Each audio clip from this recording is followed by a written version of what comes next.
देखिए समांतर श्रेणी का चैप्टर 5.3 चल रहा है।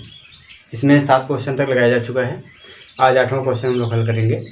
देखिए 8वां क्वेश्चन में कह रहा है कि समांतर श्रेणी के प्रथम 51 पद का योगफल ज्ञात कीजिए। 51 पद का योगफल ज्ञात करना है और इसका दूसरा और तीसरा पद दिया गया है 14 और 18। मतलब दूसरा पद और तीसरा पद दिया गया है। तो देखिए आपको जब भी योगफल ज्ञात करना होगा तो योगफल ज्ञात करने के लिए आपको ये फार्मूला चाहिए n/2 into 2a plus n minus 1 into D. ठीक, अब इसमें किसकी ज़रूरत है? n की ज़रूरत है। n तो दिया गया 51 पद है, a नहीं मालूम है और d नहीं मालूम है। तो क्या करेंगे, दूसरा पद और तीसरा पद दिया गया है, वहाँ से हम a और d को हल करके ज्ञात करेंगे। चलिए देखिए दूसरा पद क्या दिया गया है, a2 इक्वल टू दिया गया है 14। a2 को हम क्या लिख सकते हैं, a प्लस डी बराबर क्या होगा 14। इसको कर ले समीकरण 1। ठीक है, अब देखिए तीसरा पद क्या है 18। तो तीसरा पद है a3 बराबर 18 दिया गया है। इसको हम लिख सकते हैं a plus 2d equal to 18, समीकरण 2। अब ये देखिए 2 चर रैखिक समीकरण के रूप में प्राप्त हो गया है। अब समीकरण 1 और 2 को हल करेंगे, a और d प्राप्त होगा। क्या करें, दूसरे समीकरण में से पहला समीकरण घटा दें। तो यहाँ पे हम लिखें समीकरण 2 में से 1 घटाने पर, देखिए दूसरा समीकरण क्या है a plus 2d equal to 18 और पहला समीकरण क्या है a प्लस डी बराबर 14। इसको जब घटाया जाएगा तो चिन्ह बदल जाएगा, आपको पता है। ये माइनस हो गया, यही माइनस यही minus, a minus a cancel. 2d में से d घटाएंगे तो d आएगा और 18 में से 14 घटा देंगे तो 4 आ जाएगा। मतलब d बराबर क्या मिल गया 4। अब d का मान समीकरण 1 में रख दें, a प्राप्त हो जाएगा। देखिए d का मान समीकरण 1 में रखने पर एक यह है a प्लस टी बराबर 14। तो d के स्थान क्या रखें 4, यहाँ 4 रखें, a प्लस 4 बराबर 14। तो a का मान क्या मिल गया 14 माइनस 4, मतलब a बराबर क्या प्राप्त हो गया 10। हमको a भी मिल गया, d भी मिल गया। तो क्वेश्चन देखिए ऐसा दिया रहता है ना कि वहाँ से आपको a और d जिसकी ज़रूरत रहेगी वो प्राप्त हो जाएगा, बस उसको आपको लगाना रहेगा। चलिए अब योगफल हम ज्ञात कर लें। फार्मूला हमारा क्या है, n बराबर है n/2 into 2a plus n minus 1 into D. 51 पद है तो n के स्थान क्या होना है, रखेंगे 51 रखेंगे। तो ये हो गया 51/2 इंटू 2, a का मान क्या मिला है 10, n क्या है 51 माइनस 1 गुणे d का मान क्या है 4, यहाँ रख दिया जाएगा 4। तो ये देखिए क्या हो गया, यस 51 मतलब हो गया 51/2 इंटू 2 गुणे 10 हो जाएगा 20, ये आएगा 50। 50 गुणा 4 करेंगे तो 50 होकर 200 हो गया।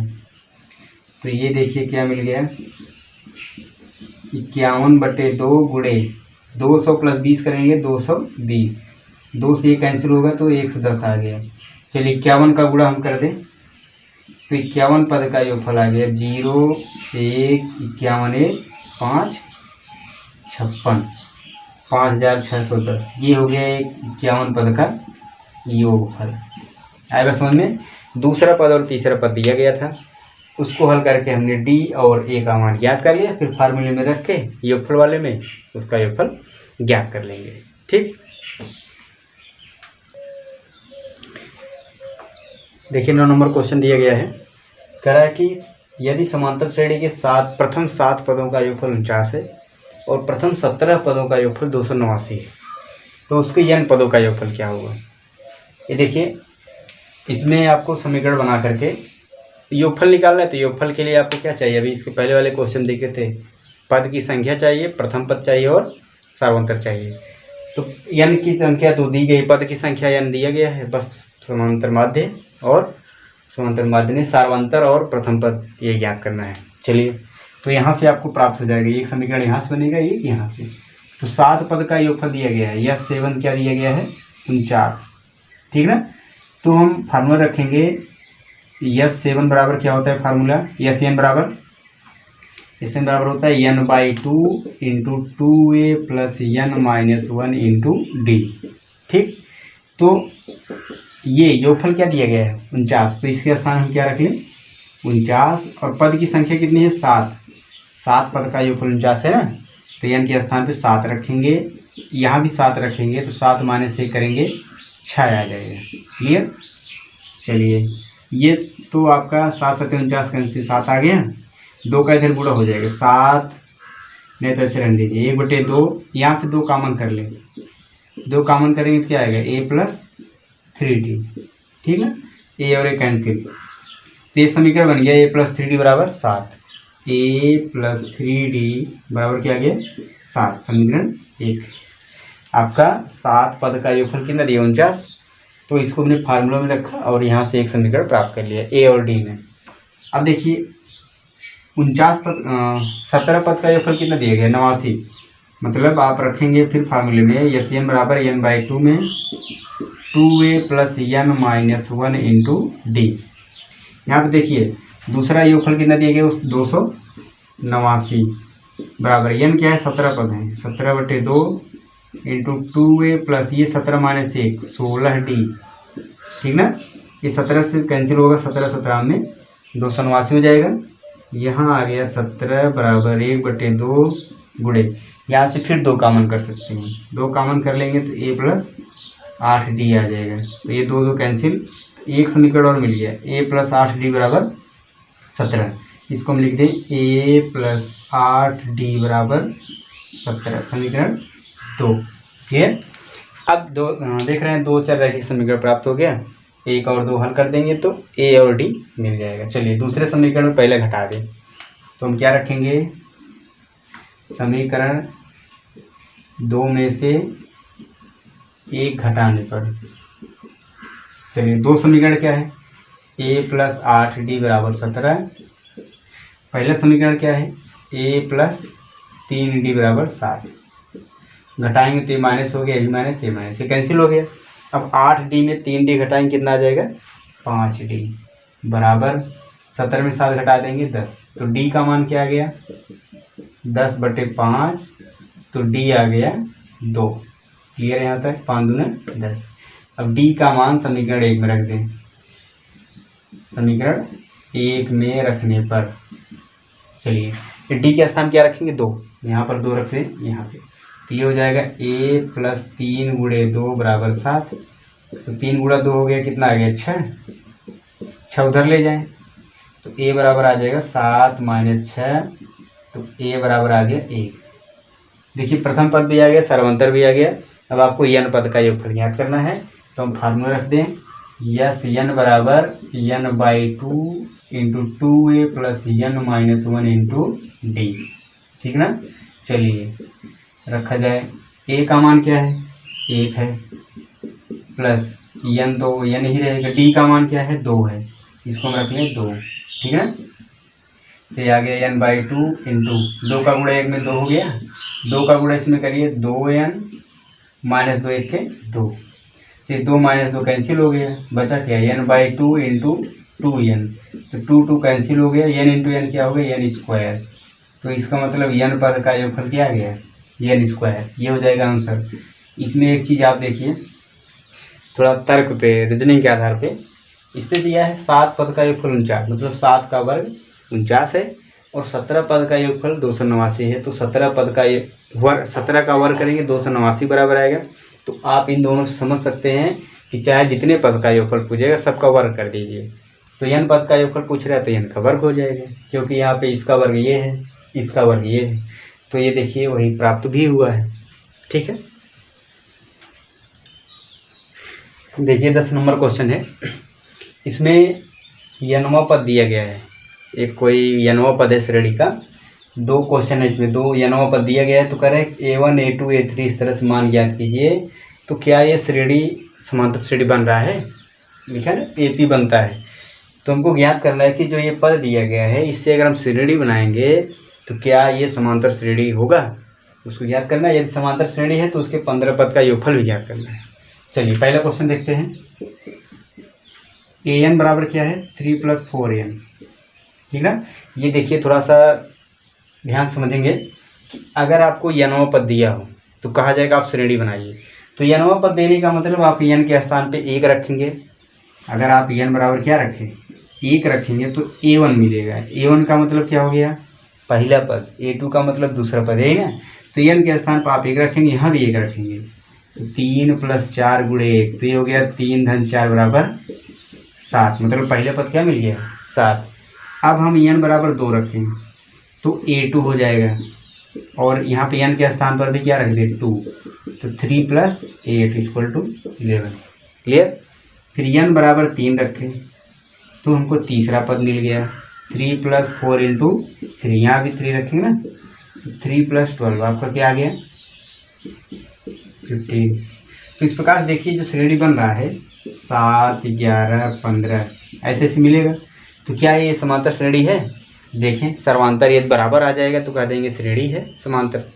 समांतर कैसे ज्ञात करते हैं, आप निकालिए दूसरे पद में से पहला पद ज्ञात करेंगे, 11 - 7 = 4, तीसरे पद में से दूसरा पद घटाइए, 15 - 11 = 4। क्लियर ना। तो ये देखिए जब सर्वांतर बराबर आ रहा है, अंतर दो पदों के बीच का बराबर आ रहा है, तो इसका मतलब ये सार्वंतर है, सार्वंतर है तो ये समांतर श्रेणी है। हम लिखेंगे चूंकि इसका सार्वंतर क्या है, समान है, इसलिए ये आपका 7, 11, 15 ... 1 AP, एक मतलब समांतर श्रेणी है। ऐसा समझे। अब क्वेश्चन कह रहा है कि श्रेणी है तो इसके 15 पद का योगफल भी ज्ञात कीजिए। तो इसके 15 पद का योगफल क्या है, इसका देखिए प्रथम पद क्या है, a = 7, सार्वंतर कितना आया, अभी निकाले 4 ना, सार्वंतर 11 में 7 घटाने पे 4 प्राप्त होगा। तो इसके 15 पद का योगफल ज्ञात करना है। तो SN बराबर क्या होता है, n/2 × 2a + n - 1 × d। ठीक है। तो 15 आप यहाँ रखेंगे n के स्थान पे, तभी तो 15 पद का योगफल मिलेगा। और ये हो गया 15/2, 2 × a का मान 7 प्लस ये 15 - 1 गुणे d का मान 4। तो ये हो गया यस 15 बराबर 15/2 और 2 × 7 = 14 प्लस 14, यहाँ हो गया 14, 14 × 4 = 56। तो ये हो गया 15 पद का योगफल 15/2 गुणे, इसको जोड़ देंगे 60, 70, 2 से कैंसिल हो गया, आ गया 35। चलिए गुणा कर दे रहे हैं, 15 × 5 = 75, तो 15 × 3 = 45, 7 = 52। तो इसके समांतर श्रेणी के 15 पद का योगफल क्या आ गया, 525। तो आप ध्यान में ये रखेंगे, जब भी हमको n पद दिया रहेगा, ठीक ना, तो आप n बराबर 1 रखेंगे तो पहला पद मिल जाएगा, n बराबर 2 रखेंगे तो दूसरा पद मिल जाएगा, n बराबर 3 रखेंगे तीसरा पद, 4 रखेंगे चौथा पद। इस तरह से आप श्रेणी ज्ञात कर लेंगे, तो श्रेणी हमको मिल जाएगा। तो हम चेक कर लेंगे कि श्रेणी कैसा है, समांतर श्रेणी है कि नहीं है।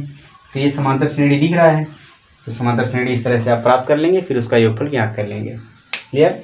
देखिए दूसरा क्वेश्चन है, इसमें भी an बराबर 9 - 5n है, तो ये भी समांतर श्रेणी है। आप n बराबर 1 रखिए यहाँ पे, फिर 2 रखिए, 3 रखिए, 4 रखिए, फिर चेक करिए सार्वंतर बराबर है कि नहीं। सार्वंतर बराबर आ जाएगा तो ये समांतर श्रेणी है। फिर उसके 15 पद का योगफल सेम ऐसे ही आप ज्ञात कर लेंगे, ठीक ना। 11 नंबर क्वेश्चन देखिए, ये जैसे अभी इसके पहले वाले में n पद दिया था, अब इसमें n पदों की योगफल दिया गया है, इस पे आधारित क्वेश्चन है। देखिए कह रहा है कि यदि श्रेणी के प्रथम n पदों का योगफल क्या है, 4n - n² है, इसका प्रथम पद अर्थात s1 क्या है, दूसरा पद क्या है, और दो पदों का योगफल क्या है, तीसरा पद, 10वां पद, nवां पद, ये सब ज्ञात करना है। तो ये भी देखिए बहुत आसान क्वेश्चन है। इसके n पद का योगफल दिया गया है, n पद का क्वेश्चन का मतलब है कि Sn बराबर 4n - n²। अभी जिससे पद वाले में था कि आपने n बराबर 1 रखा तो पहला पद मिल गया, n बराबर 2 रखा दूसरा पद, तो यहाँ पे योगफल दिया है। अगर हम n बराबर 1 रखेंगे तो एक पद का योगफल आएगा, 2 रखेंगे 2 पद का योगफल आएगा, ठीक ना। अगर हमने n बराबर 1 रखा तो S1 बराबर क्या मिल गया, 4 × 1 - 1 का स्क्वायर, तो ये आ गया क्या, 4 - 1 = 3, मतलब S1 बराबर क्या आ गया, 3। आप अब बताइए, ध्यान से सुन के समझिए कि एक पद का योगफल, एक पद का योगफल क्या मतलब क्या है, एक पद अकेले किससे जुड़ेगा? जब तक दो संख्या नहीं रहेगा तब तक कैसे जुड़ेगा? इसलिए एक पद का योगफल मतलब एक पद ही है, वो पहला पद ही है। कौन सा पद है? पहला पद। अगर दो पद का योगफल होता तो आप कहते हैं कि पहला पद और दूसरा पद, लेकिन एक पद का योगफल इसका मतलब पहला पद ही है। कंफर्म? तो यही हो गया क्या हमारा प्रथम पद, ठीक ना। अब हम यदि n बराबर 2 रखेंगे तो s2 बराबर क्या हो गया? यहाँ पे 2 रखिए, 4 इंटू 2 माइनस 2 का स्क्वायर, तो क्या आ गया? 8 माइनस 4 बराबर 4, मतलब s2 बराबर क्या आ गया? 4। s2 मतलब तो सीधा सीधा समझ में आ रहा है कि दो पद का योगफल। ये एक पद का योगफल था, यहाँ पे दो पद का योगफल है। दो पद का योगफल पूछ रहा है, प्रथम दो पदों का योग क्या है? तो ये 4 हो गया। पहला पद भी पूछा था, यहाँ पे लिखा है अर्थात यशवन, पहला पद मतलब यशवन, तो यशवन बराबर 3 आ गया, प्रथम पद हो गया।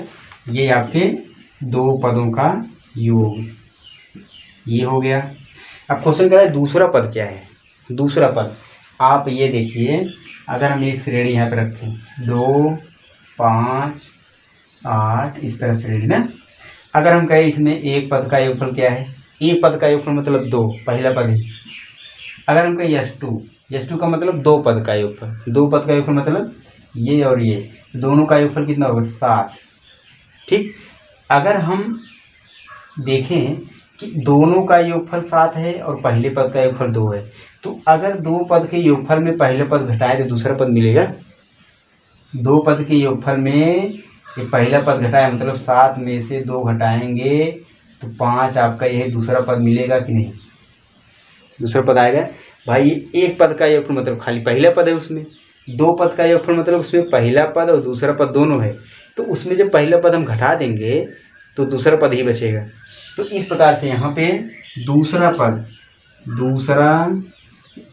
पद अर्थात a2 बराबर क्या आएगा? s2 में से s1 घटाने पर। केवल दूसरे पद के लिए काम करता है, ये नहीं तीसरा पद है तो ज्ञात कर लें, ऐसा नहीं कि दूसरा पद है तो दूसरे दो पदों के योगफल में पहला पद का योगफल घटा देंगे।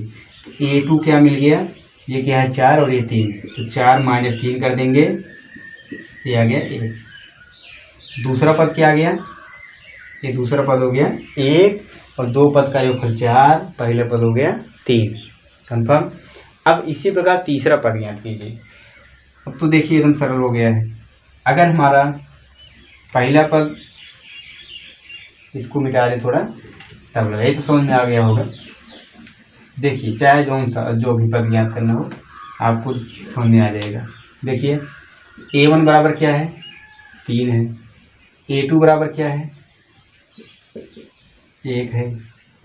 पहला पद और दूसरा पद मिल गया, तीसरा पद हमको ज्ञात करना है, तो सर्वांतर हम ज्ञात कर लें। सर्वांतर क्या होता है? a2 माइनस a1, तो d बराबर क्या है? a2 क्या है? 1 माइनस 3, d इक्वल टू -2। अब चाहे पहला पद ज्ञात करना हो, चाहे दूसरा, चाहे तीसरा, चाहे दसवां, चाहे जो। अब देखिए तीसरा पद पूछ रहा है, तीसरा पद मतलब a प्लस 2d, a का मान 3 प्लस 2 इंटू डी का मान -2, 3 माइनस 4, 3 में 4 घटाएंगे -1 आ गया। क्लियर? दसवां पद क्या होता है? a प्लस 9d, a का मान 3 प्लस 9 गुणे d का मान -2, 3 माइनस 18, ये आ गया -15। ठीक, n वां पद पूछ रहा है, तो a plus n minus 1 into D, a क्या है? 3, n माइनस 1 इंटू डी का मान है -2, तो ये आ जाएगा 3, इसका गुणा कर दीजिए -2n प्लस 2, मतलब 5 माइनस 2n। ये हो गया n वां पद, और ये हो गया तीसरा पद, सॉरी 10वां पद, ये हो गया तीसरा पद। आए बात समझ में? फिर समझ लीजिए, आपको अगर योगफल दिया हो n पद का योगफल, तो n पद का योगफल दिया गया तो कोई दिक्कत नहीं है। n बराबर 1 रखेंगे तो एक पद का योगफल आएगा, 2 रखेंगे 2 पद का योगफल आएगा। तो एक पद का योगफल मतलब आप थोड़ा सोचिए, एक पद का योगफल है, हम आपसे कहें कि 2 का योगफल ज्ञात कीजिए। 2 का योगफल कैसे ज्ञात कीजिए? अकेले संख्या का योगफल आता है? नहीं आता है। तो 2 का योगफल 2 ही रहेगा, मतलब उसका जो एक पद का योगफल है वो पहला पद ही है। क्लियर? अब 2 पद का योगफल है तो इसमें पहला पद और दूसरा पद दोनों है, तो दूसरे पद में से पहला पद घटा देंगे, सॉरी 2 पद के योगफल में से पहले पद का योगफल घटा दें तो दूसरा पद ही प्राप्त हो जाएगा। तो a2 हमको मिल गया। जब a1 मिल गया, a2 मिल गया, तो हम d ज्ञात कर लें, डी ज्ञात कर लेंगे तो सब कुछ ज्ञात कर लेंगे। जब प्रथम पद और सार्वंतर मिल गया तो हर चीज़ हम प्राप्त कर सकते हैं। ठीक, 12वां क्वेश्चन देखिए, दिया गया है कि ऐसे 40 प्रथम धन पूर्णांक का योगफल ज्ञात कीजिए जो 6 से विभाज्य है। मतलब 6 से कटने वाली 40 संख्याओं का योगफल हमको ज्ञात करना है। और प्रथम मतलब स्टार्टिंग से 6 से ना, बाद में नहीं कि 15 से या 20 से, ऐसे नहीं, प्रथम से। प्रथम का मतलब हो गया 6 से कटने वाली संख्याएं, 6 से शुरू हो गया, 6, 12, 18, 24, ऐसे डाट डाट कहाँ तक, 40 पदों तक। इसमें देखिए प्रथम पद क्या है, 6 है। सार्वंतर क्या मिल जाएगा, दूसरे पद में से पहला पद घटा दें, सार्वंतर मिल गया। और कितने पद का योगफल चाहिए, 40। तो इसका मतलब n बराबर क्या हो गया, 40। अब हम योगफल फार्मूला रखें, एस एन बराबर क्या है, n/2 into 2a plus n-1 into D. इसमें रखें तो यह 40 हो गया ये, और ये 40/2 2a का मान 6 प्लस ये 40 माइनस a गुणे डी का मान 6। ठीक, इसको हल किया जाए, ये कैंसिल हो जाएगा, कितना आ गया 20 और 6 दूनी 12 प्लस ये 40 में घटा दे 39 गुणे 6, तो ये आ जाएगा 20 इंटू 12 प्लस 6 का गुणा करिए, 6 9 54, 6 3 18 5 23। चलिए ये आ गया 246, गुणा कर दिया जाए 2 9 4, ये आ गया इसके प्रथम 40 पदों का योगफल। ठीक है, 40 पद का योगफल, और ऐसे पद हैं जो कि 6 से विभाज्य हैं। ठीक, 13वां क्वेश्चन देखिए, एकदम सेम वैसे क्वेश्चन है। उसमें 6 से विभाज्य संख्या मतलब 6 का गुणज था, इसमें दिए 8 के गुणज। 8 के प्रथम 15 गुणज, 8 के कितने गुणज लेने हैं, 15 गुणज। गुणज का मतलब जो संख्या 8 से विभाज्य हो जाएगी उसको गुणज ही बोलते हैं। तो 8 का गुणज लिया जाए, कितने गुणज लेना है, 15, उसका योगफल ज्ञात करना है। ये हो जाएगा 8, 16, 24, 32, इस प्रकार से कितने पद हैं, 15 पदों तक। क्लियर, श्रेणी बन गया। अब श्रेणी बन गया तो इसके 15 पद का योगफल ज्ञात ही कर लेंगे। प्रथम पद क्या है, 8 है। सार्वंतर क्या आ जाएगा, दूसरे पद में से पहले पद घटाएंगे तो 8 मिल गया, और पद की संख्या क्या है, 15। तो इसका योगफल क्या आएगा, फार्मूला में रख दें, n/2 into 2a plus n-1 into D. तो ये हो गया 15/2 इंटू 2a का मान क्या है, 8, प्लस n के स्थान क्या रखेंगे, 15 माइनस 1 गुणे डी का मान क्या है, ये भी 8 है। तो ये हो गया 15/2 इंटू 2/16 हो गया, प्लस ये कितना आएगा, 14, 14 गुणे 8 112।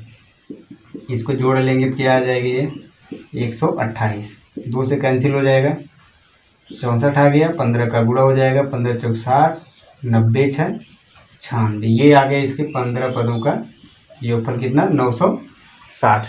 ठीक है, इस पे 13वां क्वेश्चन भी देखिए ऐसे ही दिया गया है। 13वां क्वेश्चन है 0 और 50 के बीच विषम संख्या के योगफल। 0 और 50 के बीच विषम संख्या का योगफल ज्ञात करना है, विषम संख्या का योग। अब 0 और 50 के बीच में देखिए विषम संख्या कितनी है, तो कितनी संख्या होंगी उसको पहले हम ज्ञात करेंगे ना। देखिए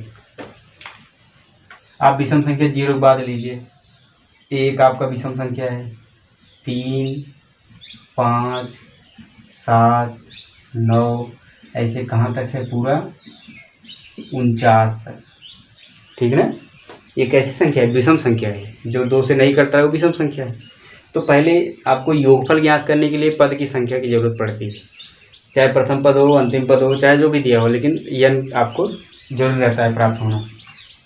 चलिए प्रथम पद क्या दिया गया, 1। सार्वंतर क्या मालूम है, 3 में घटा देंगे, सार्वंतर 2 आ जाएगा। अंतिम पद क्या दिया गया है, 49। तो अंतिम पद का फार्मूला रख के हम n ज्ञात कर लेंगे, कैसे, l बराबर a plus n-1 into D.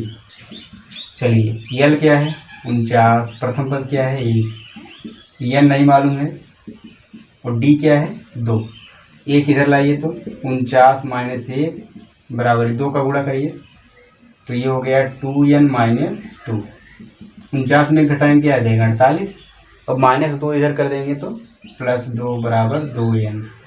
तो 2n बराबर क्या मिल गया 50। तो n बराबर क्या आ गया 50/2 कैंसिल हो जाएगा तो पद की संख्या क्या आ गई 25। ठीक, अब पद की संख्या 25 मिल गई तो SN हम ज्ञात कर लेंगे। SN बराबर क्या रखेंगे n/2 into a plus n, क्योंकि अंतिम पद पता है। तो ये आ गया 25/2। प्रथम पद क्या है 1 और अंतिम पद क्या है 49। तो ये हो गया क्या 25/2 गुणे 49 और 50, ये कैंसिल हो जाए कितना आ जाएगा 25। तो 25 गुणे 25 करेंगे 625। तो इसका भी योगफल आ गया कितना 625। तो ये 13वां दोनों क्वेश्चन है, 13 या 14 है। ठीक, एक क्वेश्चन आपका एकदम दोनों एक दूसरे पर आधारित है। कैसे आप पहले पद की संख्या l फार्मूला रखें अंतिम पद का, फिर n पद की योगफल रख देंगे, प्राप्त हो जाएगा आंसर। ठीक।